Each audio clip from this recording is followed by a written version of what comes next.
എൻ്റെ എല്ലാ കൂട്ടുകാർക്കും രമ്യാസ് വേൾഡിലേക്ക് ഒരിക്കൽ കൂടി സ്വാഗതം. അപ്പം ഞാൻ ഇന്നൊരു മാങ്ങയാണ് കേട്ടോ കൂട്ടുകാരെ എടുത്തിരിക്കുന്നത്.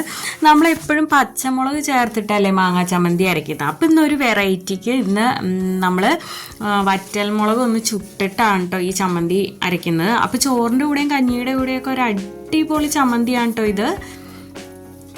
അപ്പോൾ നമുക്കിത് എങ്ങനെയാണ് റെഡിയാക്കുക നോക്കാം. അതിനായിട്ട് ഞാനിവിടെ ഇതാ ഒരു മാങ്ങ ചെറുതായിട്ട് അരിഞ്ഞെടുത്ത് വെച്ചിട്ടുണ്ട്, കറിവേപ്പില എടുത്ത് വെച്ചിട്ടുണ്ട്, ഒരു 3 വറ്റൽമുളക് എടുത്തിട്ടുണ്ട്, ഒരു 5-8 ചെറിയ ഉള്ളിയും എടുത്ത് വെച്ചിട്ടുണ്ട് കേട്ടോ.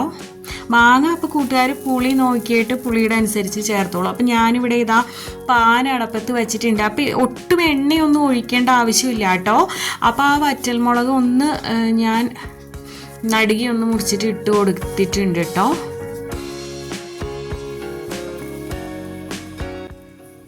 ഈ മുളകിന് അത്യാവശ്യം എരിവുള്ള മുളകാണ് കേട്ടോ. ഇപ്പോൾ കൂട്ടുകാരെ എടുക്കുമ്പോൾ എരിവിനനുസരിച്ച് നോക്കിയിട്ട് വറ്റൽമുളകിൻ്റെ എണ്ണം കൂട്ടുകയോ കുറയ്ക്കുകയോ ചെയ്തോളൂ കേട്ടോ.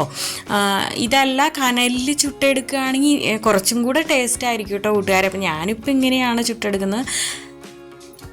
ഇതാ കണ്ടോ, നമ്മളിങ്ങനെ ഒടിക്കുമ്പോൾ കയ്യിലെടുത്ത് നോക്കുമ്പോൾ തന്നെ അങ്ങനെ ഒടിഞ്ഞു വരും. അപ്പോൾ ആ ഒരു പാകത്തിനായിട്ടുണ്ട് നമുക്ക്. അപ്പോൾ ഇത്രയും മതി കേട്ടോ. ഇത്രയും ഫ്രൈ ആയി വന്നപ്പോൾ നമ്മളത് മിക്സിയുടെ ജാറിലേക്ക് ഇട്ട് കൊടുക്കുന്നുണ്ട്. പിന്നെ മാങ്ങ നുറുക്കി വെച്ചതും ചേർത്ത് കൊടുക്കുന്നുണ്ട്.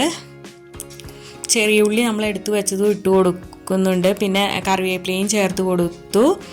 ഇനി തേങ്ങ ചിരവിയതും നമ്മളൊരു 4 ടേബിൾ സ്പൂൺ തേങ്ങ ചിരവിയതും കൂടെ ചേർത്ത് കൊടുക്കുന്നുണ്ട്. ഇനി ഇത് നമുക്ക് നന്നായിട്ടൊന്ന് അരച്ചെടുത്തുകൊണ്ട് വരാം. അപ്പം ഇത് അമ്മിക്കല്ലുള്ളവർ അമ്മിക്കല്ലിൽ തന്നെ അരച്ചെടുത്തോളൂ കേട്ടോ. അപ്പോൾ ഇത്രയും കൂടെ ടേസ്റ്റ് ആയിരിക്കും കേട്ടോ.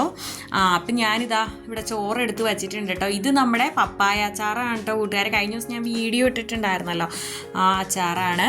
പിന്നെ ഒരു പപ്പടം ഞാൻ എടുത്ത് വെച്ചിട്ടുണ്ട്. പിന്നെ ഇതാ നമ്മുടെ താരം മുളക് ചുട്ടരച്ച മാങ്ങാ ചമ്മന്തിയും കൂടെ സ്വല്പം ഞാൻ എടുക്കുന്നുണ്ട്. ഇനി ഈ ചമ്മന്തി ചോറിലിട്ട് നന്നായിട്ടൊന്ന് കുഴച്ചെടുത്ത് ഒരു പിടി പിടിക്കാം കേട്ടോ. അപ്പം ഈ പപ്പടവും ഒന്നും വേണമെന്നില്ല കേട്ടോ കൂട്ടുകാർ, ഈ ചമ്മന്തി മാത്രം മതി ചോറിനാൻ.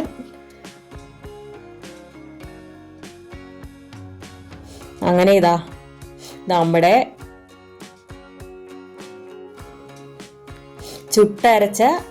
മുളക് ചുട്ടരച്ച മാങ്ങാ ചമ്മന്തിയുടെ ഉരുളതാ ഇവിടെ റെഡി ആയിട്ടുണ്ട്. നാവിൽ കപ്പൽ ഓടുന്നില്ലേ കൂട്ടുകാരെ. അപ്പം ഇങ്ങനെ ഉണ്ടാക്കി നോക്കാത്തവരൊന്ന് ട്രൈ ചെയ്തോളൂ കേട്ടോ. അടിപൊളിയാണ്, ഒന്നും പറയാനില്ല. അപ്പം ഇനി നല്ലൊരു വീഡിയോ ആയിട്ട് വരുന്നവരെ okay, Tata, bye bye, thanks for watching.